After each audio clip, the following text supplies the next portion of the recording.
श्रावण मास के शुक्ल पक्ष की एकादशी को पुत्रदा एकादशी, पवित्रा एकादशी के नाम से जाना जाता है।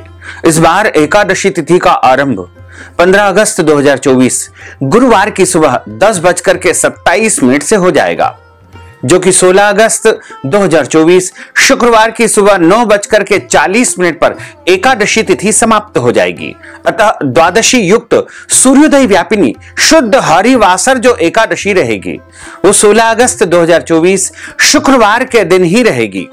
इसी दिन सभी भक्तजनों, वैष्णव जनों, माताओं बहनों को एकादशी का व्रत रखना है और इस एकादशी व्रत का पारणा का अर्थ होता है व्रत खोलने का दिन या समय, जो कि 17 अगस्त 2024 शनिवार की सुबह 6:15 से लेकर के 8:15 तक रहेगा। 17 अगस्त के दिन शनि प्रदोष का महापर्व है। यदि आप प्रदोष का व्रत करते हैं तो जल, फल या फलाहारी वस्तु से भी व्रत का पारणा कर सकते हैं। 17 अगस्त के दिन पवित्रा द्वादशी का महापर्व है। इस दिन आप अपने ठाकुर जी को, अपने प्रभु को पवित्रा अर्पण भी अवश्य करें। भक्तजनों, माताओं बहनों, सादर जय श्री कृष्ण। हमारे YouTube चैनल में आप सभी का बहुत बहुत स्वागत है। मैं हूं आपके साथ आचार्य धर्मेंद्र शास्त्री। आज हम आप सभी को पवित्रा एकादशी, पुत्रदा एकादशी की संपूर्ण जानकारी प्रदान करने जा रहे हैं। इस बार आपको पुत्रदा पवित्रा एकादशी का व्रत कब रखना है और इस व्रत का पारणा यानी व्रत खोलने का समय या दिन कब रहेगा, तथा आपको इसमें कौन कौन से महत्वपूर्ण नियमों का पालन करना चाहिए और पुत्र प्राप्ति के लिए इस दिन कौन सा विशेष उपाय आपको करना चाहिए। विष्णु एकादशी गीता तुलसी विप्रोधे नवः असारे दुर्ग संसारे षटपदी मुक्तिदायिनी, अर्थात भगवान श्री हरि विष्णु जी का पूजन करना तथा एकादशी का व्रत रखना, गीता जी का पाठ करना, तुलसी जी का पूजन एवं दर्शन करना, ब्राह्मण देवताओं की सेवा करना, उनको दान करना, उनको भोजन करवाना, उनको वस्त्र दान करना, गौ माता की रक्षा एवं सेवा करना, ये 6 कार्य इस कठिन संसार सागर को पार करने हेतु मुक्तिदायक बताए गए हैं। पूरे वर्ष में यानी एक साल में वैसे तो 24 एकादशी आती है, लेकिन जिस साल अधिक मास या पुरुषोत्तम मास आता है उस साल 2 अधिक एकादशी, कुल मिलाकर के उस वर्ष 26 एकादशी आती है। प्रत्येक महीने में 2 बार एकादशी आती है, एक कृष्ण पक्ष में, दूसरी शुक्ल पक्ष में। दोनों ही एकादशियों का भिन्न भिन्न महत्व हमारे धर्म ग्रंथों तथा पुराणों में बताया हुआ है। एकादशी का व्रत भगवान श्री हरि लक्ष्मी नारायण जी का परम प्रिय व्रत है और एकादशी का व्रत करने से मनुष्यों के कई जन्मों के पाप जड़ से नष्ट हो जाते हैं तथा उनके पुण्यों का उदय होता है। जब मनुष्य के जन्म जन्मांतर के पाप नष्ट हो जाते हैं तभी उन्हें सांसारिक एवं भौतिक सुखों की प्राप्ति होती है।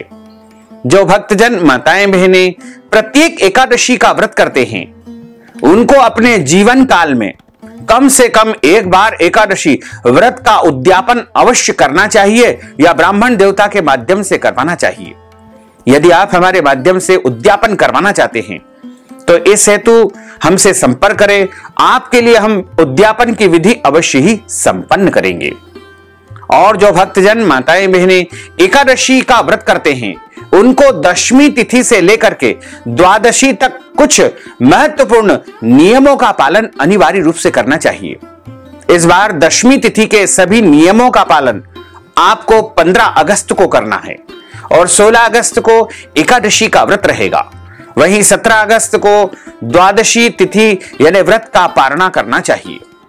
वैसे यदि आप दशमी तिथि समाप्त हो जाए और एकादशी तिथि लग जाए तब भी आपको अगले दिन सूर्योदय से ही एकादशी व्रत के नियम पालन करना चाहिए। दशमी तिथि के नियमों का पालन 15 अगस्त के दिन करना है। उस दिन आपको एक समय भोजन करना है, चाहे एकादशी तिथि लग जाए या न लगे, दोनों ही परिस्थिति में आपको एक समय शुद्ध एवं सात्विक भोजन करना है। तथा दशमी के दिन चावल नहीं खाना है, लहसुन प्याज नहीं खाना है, मांस, मदिरा, मसूर की दाल, कटहल की सब्जी का उपयोग आपको नहीं करना चाहिए। दशमी तिथि के दिन पराये अन्न अर्थात दूसरे के घर का भोजन नहीं करना चाहिए। इस दिन शहद नहीं खाना चाहिए, इस दिन ब्रह्मचर्य व्रत का पालन नहीं करना चाहिए। एकादशी के दिन सुबह जल्दी उठ करके स्नान करके पूजा अर्चना करके एकादशी व्रत का संकल्प धारण करना चाहिए। वैसे तो यदि आप इस श्लोक का श्रवण कर लेते हैं तो भी आपका संकल्प हो जाएगा, और यदि आप चाहें तो पूरे विधि विधान से आपके पास व्यवस्था है तो आप संकल्प कर सकते हैं। पद्म पुराण के उत्तरखंड के अध्याय 64 में श्लोक नंबर 34 लिखा हुआ है, एकादश्याम निराहार स्थित्वाहम परेहनि भोक्षामि पुंडरीकाक्ष शरणम में भवाच्युत। हे करुणा निधान, हे कृपालु, हे दयालु, हे कमल नयन, हे अच्युतेव, हे मासुदेव, हे माधव, मैं एकादशी के दिन निराहार रह करके दूसरे दिन ही भोजन करूंगा। हे वासुदेव, हे कमल नयन, हे माधव, हे अच्युत, हे जनार्दन, मैं एकादशी के दिन निराहार रहकर दूसरे दिन ही भोजन करूंगा। यदि आपके घर में देव मंदिर है, देवालय है, पूजा का घर है, या फिर आप पूर्व दिशा की तरफ मुंह करके शुद्ध घी का दीपक प्रज्वलित करके एक थाली में आपको जौ और तिल अक्षत के स्थान पर रखना है, पीले पुष्प रखना है, सुपारी रखना है, कुछ दक्षिणा रखना है, और हाथ में जल लेकर के हाथ की मुद्रा को इस प्रकार आपको रखना चाहिए, तथा आप हाथ में सभी वस्तुओं को रख करके शुद्ध घी का दीपक प्रज्वलित करके आप बोलिएगा, ओम विष्णवे नमः, ओम विष्णवे नमः, ओम विष्णवे नमः। ओम तिथिर्विष्णु स्थावारो नक्षत्रम विष्णुरेव च योगश्च करणम विष्णु सर्वम विष्णुमयम जगत। ओम विष्णुर्विष्णुर्विष्णुः श्रीमद्भगवतो महापुरुषस्य विष्णोर आज्ञयाः प्रवर्तमानस्य अद्य श्री ब्रह्मणोन्हि द्वितीय प्रार्धे श्री श्वैतवारः कल्पे वैवस्वतमन्वन्त्रे अष्टाविंशतितमे कलियुगे कलिप्रथम चरणे भूर्लोके भारतवर्षे भरतखंडे जम्बूद्वीपे आर्यावर्तान्तर्गत ब्रह्मवर्तेक देशे अवंतिकायां विशाला क्षेत्रे मध्य प्रदेशे भोपाल मंडलांतर्गते भोपाल नामनी नगरे संवत् 2081 मासानां मासे पुण्य पवित्र मासैः अद्य दिवसैः श्रावण मासैः शुभैः शुक्ल पक्षैः अद्यायः एकादश्यायां तदुपरांत द्वादश्यायां पुण्यतिथयोः अद्य दिवसैः भृगुवासरान्वितायां मूल दिवस नक्षत्रैः धनु राशिस्ते श्री चंद्रैः वृषभ राशिस्ते श्री देवराज गुरोः कर्क राशिस्ते श्री सूर्यै शेषेषु ग्रहेषु यथा यथम राशि स्थान स्थितसु एवं ग्रह गुण गण विशेषण विशिष्टायाम शुभ पुण्य तिथौ। आप सब बोलिएगा मम आत्मनः, अपने नाम और गोत्र का उच्चारण कर लीजिए। यदि आपको अपना गोत्र याद नहीं है तो आप ब्रह्म गोत्र या कश्यप गोत्र का भी उच्चारण कर सकते हैं। श्रुति स्मृति पुराणोक्त वेदोक्त फल प्राप्त्यर्थम संकल्पित कामना संसिद्ध्यर्थम लोके सभायाम राजद्वारे व्यापारे कृषि कार्ये सेवा कार्ये यश विजय लाभादि प्राप्त्यर्थम मम इह जन्मनि जन्मांतरे वा सकल दुरितोपशमनार्थम आदिदेविक आदिभौतिक आध्यात्मिक त्रिविध तापोपशमनार्थम अप्राप्त लक्ष्मी प्राप्त्यर्थम प्राप्त लक्ष्म्योश्च चिरकाल संरक्षणार्थम 10 विधि लक्ष्मी प्राप्त्यर्थम बहुविध लक्ष्मी प्राप्त्यर्थम सर्वविध लक्ष्मी प्राप्त्यर्थम अप्राप्त लक्ष्मी प्राप्त्यर्थम प्राप्त लक्ष्म्योश्च चिरकाल संरक्षणार्थम सर्वविध लक्ष्मी प्राप्त्यर्थम अष्टलक्ष्मी प्राप्त्यर्थम मम समस्त जीवनस्य कामना संसिद्ध्यर्थम अद्य दिवसे श्रावण मासे शुक्ल पक्षे पवित्रा पुत्रदा एकादश्यायां व्रत कर्माहम करिष्ये। इस प्रकार संकल्प प्रभु के सामने अर्पित करने के बाद या पूर्व दिशा में अर्पण करने के बाद हाथ जोड़ करके भगवान से प्रार्थना करें कि हे दीनानाथ, हे दीन बंधु, हे करुणा निधान, हे दया निधान, हे करुणा के सागर, मैं पूरे विधि विधान से सभी नियमों का पालन करते हुए एकादशी का व्रत धारण करने जा रहा हूं। यदि मेरे द्वारा जाने में अनजाने में कोई भी त्रुटि हो जाए, गलती हो जाए, तो अबोध बालक जान करके मुझे क्षमा अवश्य ही प्रदान कर देना, क्योंकि आप तो दयालु है, आप तो करुणा निधान है और कृपा के आप सागर है, दया की आप मूर्ति है। इसलिए आप मुझे अवश्य ही क्षमादान प्रदान करेंगे। इस प्रकार आपका एकादशी व्रत का संकल्प हो जाएगा। अब आपका व्रत आरंभ हो सकता है। सूर्य भगवान को अर्घ्य प्रदान करें, माता पिता को प्रणाम करें, तुलसी जी का पूजन अर्चन करें। तुलसी जी इस दिन आप जल भी दे सकते हैं, तुलसी जी का पूजन अर्चन भी कर सकते हैं। यदि आपके मन में कोई ऐसा विचार आता है कि एकादशी के दिन तुलसी नहीं तोड़ना चाहिए, तो एक दिन पहले ही तुलसी जी के पत्ते तोड़ करके आप रख लीजिएगा और तुलसी जी का अच्छी प्रकार से पूजन अर्चन करें। तुलसी जी को जल भी प्रदान करें, गौ माता का पूजन करें, यदि संभव हो तो ब्राह्मण देवता को गोदान करें तथा इस दिन किसी भी मनुष्य को अन्न नहीं खाना चाहिए। इस दिन आपको फलाहार करके ही व्रत धारण करना चाहिए और सर्वोत्तम फलाहार गाय का दूध और फल बताए गए हैं। इसके अलावा तिल और शक्कर का भी आप फलाहार बना सकते हैं, गुड़ और तिल का भी आप फलाहार बना सकते हैं। मूंगफली दाना या साबूदाना या अन्य सभी प्रकार के जो फल होते हैं वो भी फलाहार की श्रेणी में ही आते हैं। तो शुद्ध और सात्विक फलाहार का उपयोग करें तथा फलाहार में हल्दी का उपयोग बिल्कुल नहीं करना चाहिए। सादे नमक का उपयोग न करें, फलाहारी नमक का ही आपको उपयोग करना चाहिए तथा इस दिन अपने घर में लहसुन, प्याज, मांस, मदिरा और चावल इसका उपयोग बिल्कुल नहीं करना चाहिए। दशमी और एकादशी 2 दिन तक निरंतर चावल का परित्याग करना चाहिए और द्वादशी तिथि के दिन जब हम व्रत का पारणा करते हैं उस दिन चावल का भोजन के रूप में अनिवार्य रूप से उपयोग करना चाहिए। एकादशी के दिन यदि आप बहुत भूखे नहीं रह सकते हैं, कष्ट सहन नहीं कर पाते हैं, तो 1 समय, 2 समय या 3 समय भी फलाहार कर सकते हैं, कोई दोष नहीं लगेगा। लेकिन ध्यान रखें, एकादशी के दिन आपको अन्न का सेवन बिल्कुल नहीं करना चाहिए। जैसे दाल, चावल, रोटी जो अन्न की श्रेणी में आते हैं उनका उपयोग बिल्कुल नहीं करना चाहिए। और यदि आपके घर में संतान प्राप्ति का अवसर नहीं आया है, पुत्र प्राप्ति का अवसर नहीं आया है, तो आप एकादशी के दिन बाल गोपाल जी, लड्डू गोपाल जी का अच्छी प्रकार से पूजन अर्चन करें तथा उनको माखन मिश्री का भोग लगाएं। और जो भोग माखन मिश्री का आपने ठाकुर जी को लगाया है, अपने लड्डू गोपाल जी प्रभु को लगाया है, उस माखन मिश्री को पति पत्नी दोनों यदि एकादशी के दिन खा लेंगे, ग्रहण कर लेंगे, तो निश्चित तौर से उनके घर में पुत्र की प्राप्ति होगी, संतान की प्राप्ति होगी और उनके घर में किलकारियां गूंजेगी और उनको संतान का सुख प्राप्त होगा। तो प्रभु की कृपा यदि आप प्राप्त करना चाहते हैं तो इस उपाय को अवश्य करें। और यदि वैसे भी आप माखन मिश्री प्रभु को अर्पण करने के बाद स्वयं ग्रहण करेंगे या अपने बच्चों को खिलाएंगे तो उनकी उन्नति तथा प्रगति होगी। एकादशी के दिन घर में प्रेम बना करके रखना चाहिए, क्योंकि जहां पर प्रसन्नता होती है, प्रेम होता है, सद्भाव होता है, वहां पर ईश्वर का वास माना गया है। सदैव प्रसन्न रहना ही ईश्वर की सर्वोपरि भक्ति है, इसलिए आपको सदैव प्रसन्न रहना चाहिए। लड़ाई झगड़ा एवं वाद विवाद एकादशी के दिन बिल्कुल न करें। ब्रह्मचर्य व्रत का पालन करना चाहिए। घर की माताओं बहनों का अपमान बिल्कुल नहीं करना चाहिए, क्योंकि नारी जो है लक्ष्मी का स्वरूप मानी गई है और जहां पर स्त्री की पूजा होती है, नारी का सम्मान होता है, वहां पर लक्ष्मी का निवास माना गया है।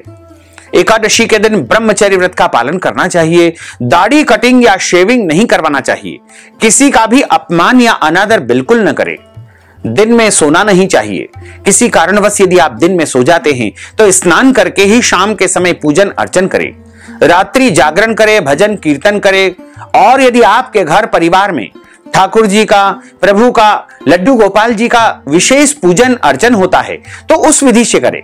और यदि नहीं होता है तो आप एक चौकी के ऊपर पीला या लाल कपड़ा बिछा करके मध्य में नारायण के विग्रह यानी बाल गोपाल जी, ठाकुर जी, राधा कृष्ण जी, सीताराम जी या कोई भी प्रभु को स्थापित करके सर्वप्रथम गौरी गणेश का और कलश का तथा भगवान का पूजन अर्चन करके और प्रभु की आरती उतारे तथा ब्राह्मण देवता के मुख से ही एकादशी व्रत कथा का श्रवण करें।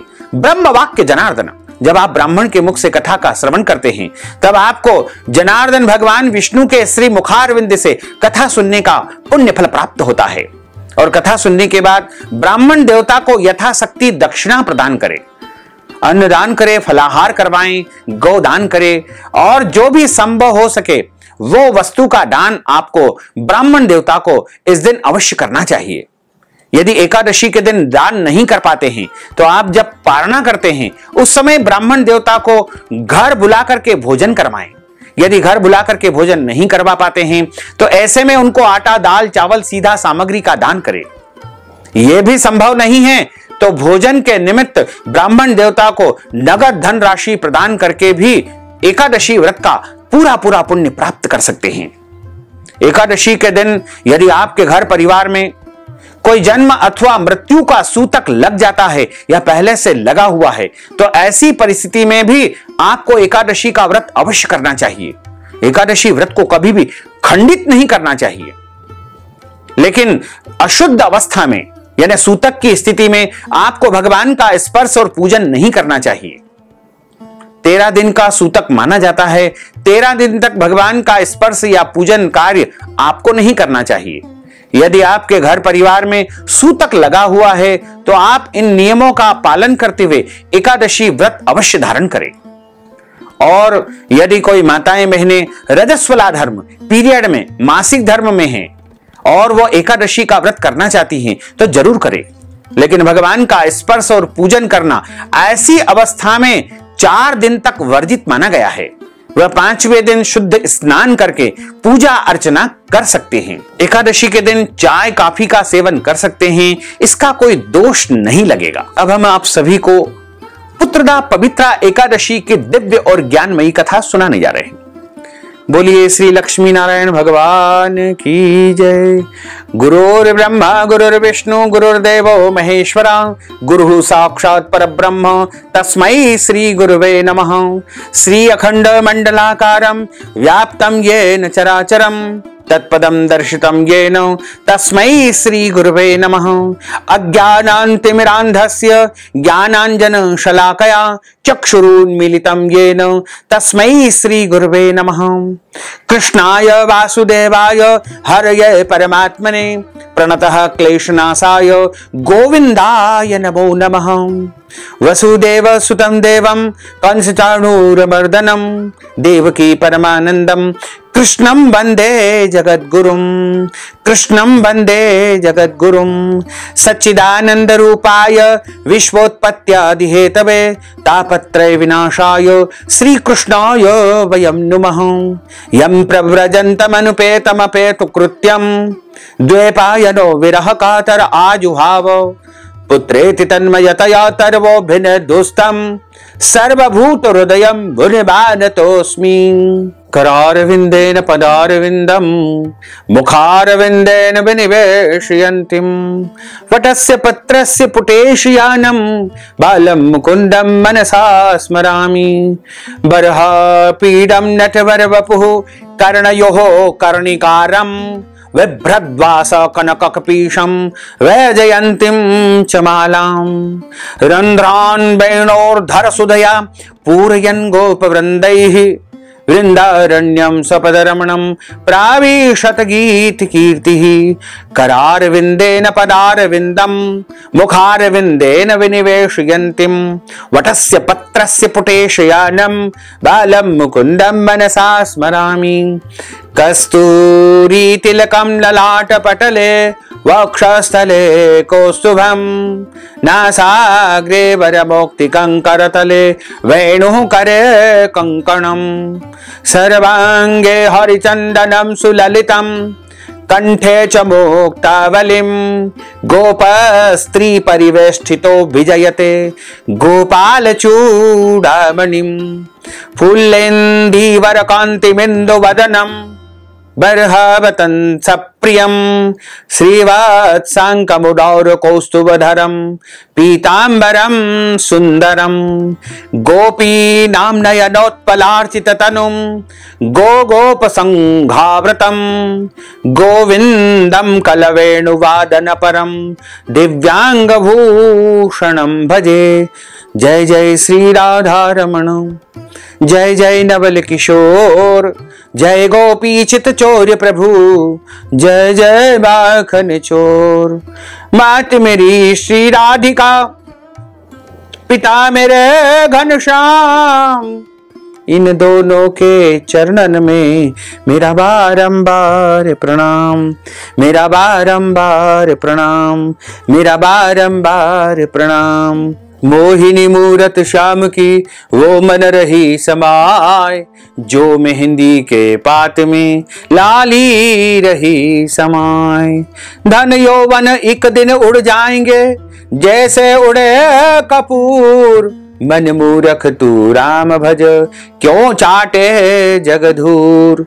राम कृष्ण दो एक है, अंतर नहीं निमेष। इनके नयन गंभीर है, उनके चपल विशेष। कलयुग के बल नाम अधारा, सुवर सुवर नर उतरहि पारा। राधे तू बड़ भागिनी, कौन तपस्या की। तीन लोक तारण प्रभु, सो तेरे अधीन। धन पवित्र सेवा किए, धन पवित्र कर दान। मन पवित्र हरि भजन सो, होत त्रिविध कल्याण, होत त्रिविध कल्याण। बोलिए श्री वृंदावन बिहारी लाल की जय, गोपाल कृष्ण भगवान की जय।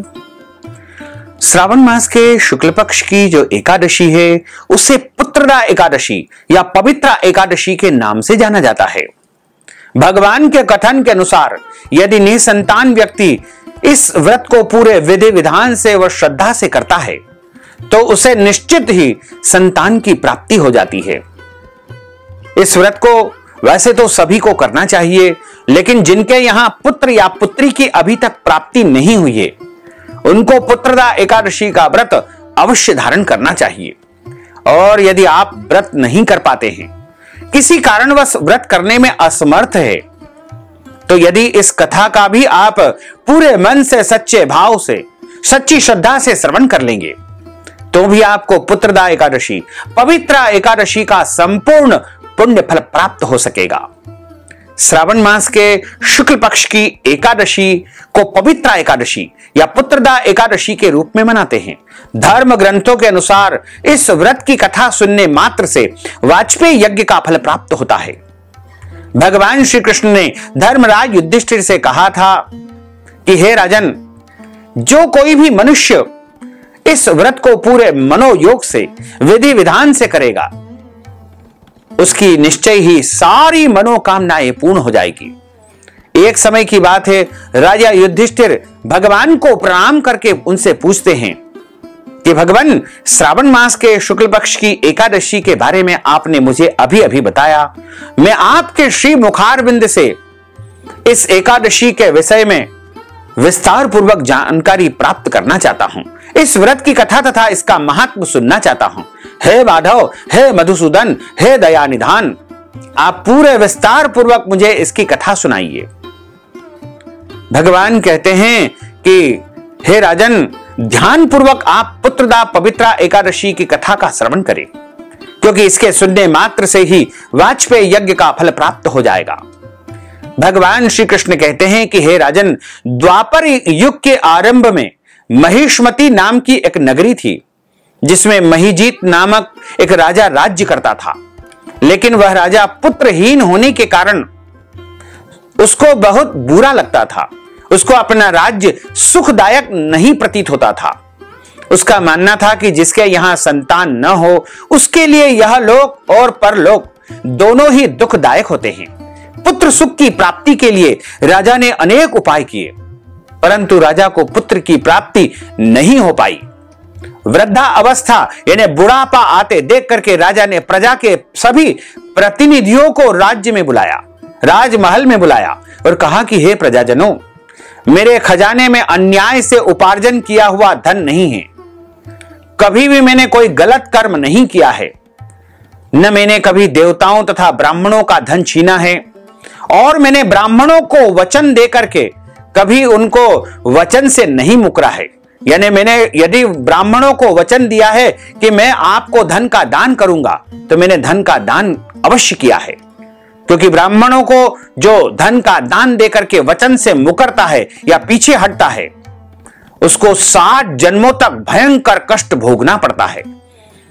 तो राजा ने कहा कि मैंने ऐसा कोई भी काम नहीं किया है, किसी दूसरे की धरोहर भी मैंने नहीं ली है, प्रजा को सदैव पुत्र के समान रखा है और उनका अच्छी प्रकार से पालन पोषण किया है। मैं अपराधियों को पुत्र तथा बांधवों की तरह दंड देता रहा, कभी किसी से घृणा नहीं की, सबको समान माना है, सबके साथ न्याय किया है, सज्जनों की सदा पूजा करता हूं। इस प्रकार धर्म युक्त राज्य करते हुए भी मेरे यहां पुत्र नहीं है, सो मैं अत्यंत दुख को प्राप्त कर रहा हूं। इसका क्या कारण है? राजा महीजीत की इस बात को विचारने के लिए मंत्री तथा प्रजा के प्रतिनिधि एक जंगल में गए। वहां बड़े बड़े ऋषि मुनियों के दर्शन किए। राजा की उत्तम कामना की पूर्ति के लिए किसी श्रेष्ठ तपस्वी मुनि को देखते फिरते रहे। एक आश्रम में उन्होंने एक अत्यंत वयोवृद्ध धर्म के ज्ञाता बड़े तपस्वी परमात्मा में मन लगाए हुए निराहार जितेंद्रिय जितात्मा जित क्रोध सनातन धर्म के गूढ़ तत्वों को जानने वाले समस्त शास्त्रों के ज्ञाता महात्मा लोमश ऋषि को देखा, जिनका कल्प के व्यतीत होने पर एक रोम गिरता था। सबने जाकर के लोमश ऋषि के चरणों में प्रणाम किया। उन लोगों को आता देख करके मुनि ने पूछा कि आप लोग किस कारण से यहां पर आए हैं? निसंदेह मैं आप लोगों का हित करूंगा, कल्याण करूंगा। मेरा जन्म केवल दूसरों के उपकार के लिए, कल्याण के लिए हुआ है, इसमें संदेह मत करो।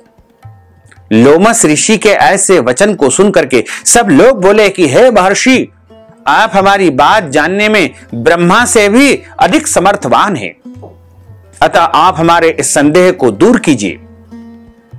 हम जानना चाहते हैं कि महिष्मतीपुरी का धर्मात्मा राजा महीजित प्रजा को पुत्र के समान पालन करता है, फिर भी वह पुत्रहीन क्यों है और पुत्रहीन होने के कारण दुखी क्यों है, और किस उपाय से उनके यहां पुत्र की प्राप्ति होगी।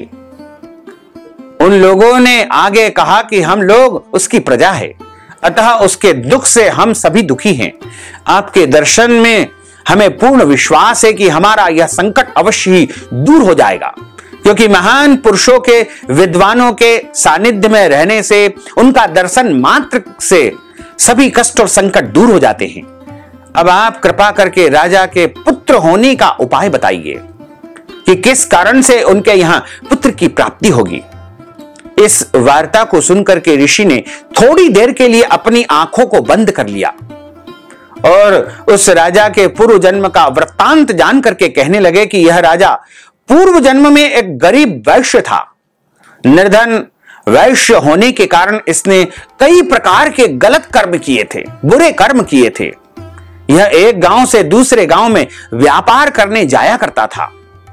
एक समय ज्येष्ठ मास के शुक्ल पक्ष की द्वादशी के दिन मध्याह्न के समय, जबकि वह 2 दिन से भूखा प्यासा था, एक जलाशय पर, एक कुएं बावड़ी पर जल पीने गया।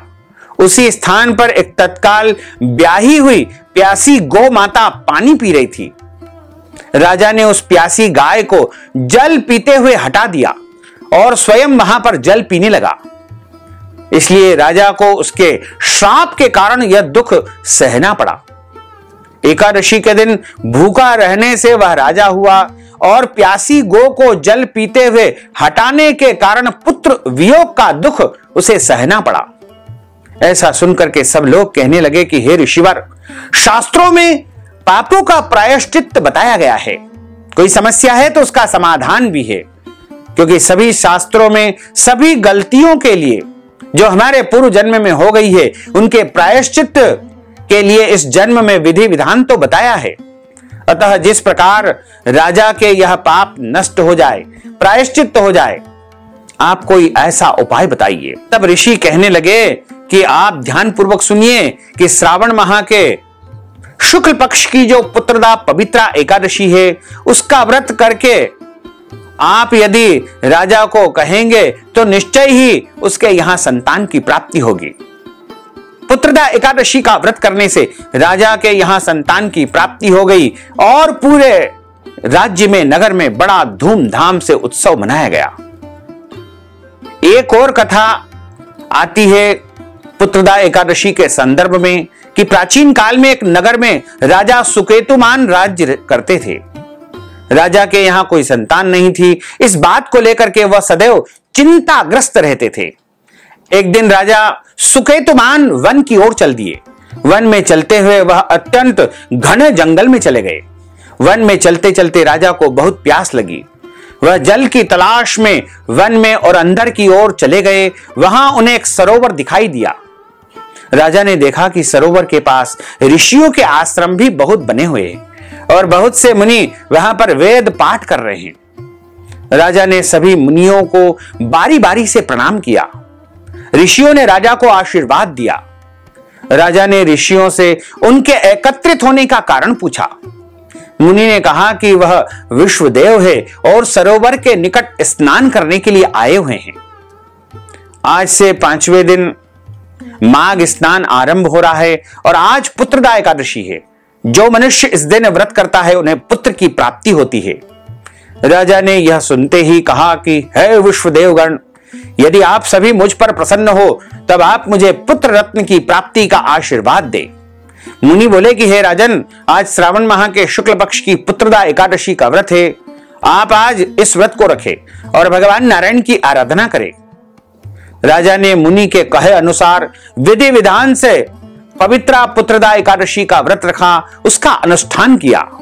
व्रत के शुभ फलों के द्वारा राजा को संतान की प्राप्ति हुई। इस प्रकार जो व्यक्ति इस व्रत को धारण करते हैं उन्हें पुत्र रत्न की प्राप्ति होती है। संतान होने में यदि कोई बाधाएं आती है तो वह भी इस व्रत के रखने से दूर हो जाती है। जो मनुष्य इस व्रत के महात्म को या कथा को सुनता है उसे परम पद की, मोक्ष पद की, भगवान नारायण के लोक की प्राप्ति होती है और उसे धर्म, अर्थ, काम और अंत समय में मोक्ष पद प्राप्त होता है। बोलिए श्री लक्ष्मी नारायण भगवान की जय। अच्युतम केशवम राम नारायणम कृष्ण दामोदरम वासुदेवम हरे श्रीधरम माधवम गोपिका वल्लभम श्री जानकी नायकम श्री रामचंद्रम भजे जानकी मनोहरम सर्वलोक नायकम श्री शंकरादि सेवितम पुण्य नाम कीर्तनम श्री राम राम राम नाम राम नाम तायकम रामा कृष्ण वासुदेवा भक्ति मुक्तिदायकम रामा कृष्ण वासुदेवा भक्ति मुक्तिदायकम हरे राम राम राम हरे हरे हरे कृष्ण कृष्ण कृष्ण हरे हरे श्री कृष्ण गोविंद हरे मुरारे हे नाथ नारायण वासुदेवा हे नाथ नारायण वासुदेवा हे नाथ नारायण वासुदेवा। बोलिए श्री लक्ष्मी नारायण भगवान की जय। अब हम सभी मिलकर के प्रभु की आरती का गायन करेंगे। ओम जय जगदीश हरे स्वामी जय जगदीश हरे भक्त जनों के संकट दास जनों के संकट क्षण में दूर करे।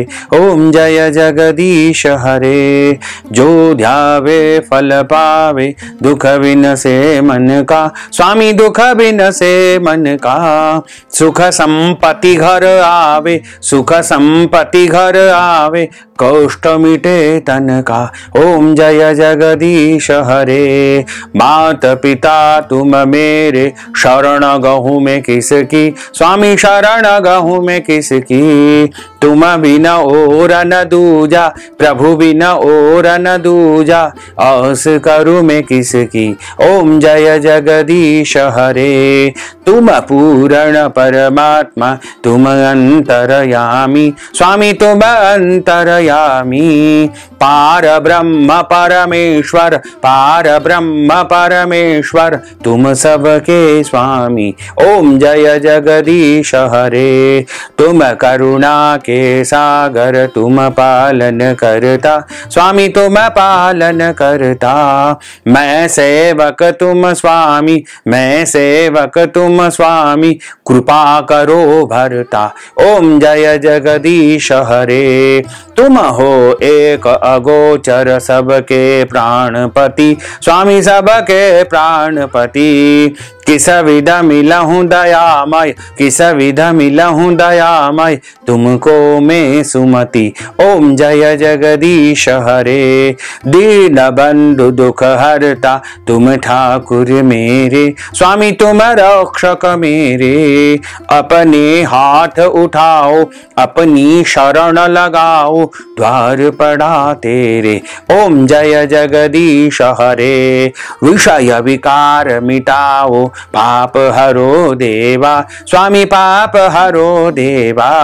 श्रद्धा भक्ति बढ़ाओ, श्रद्धा प्रेम बढ़ाओ, संतन की सेवा।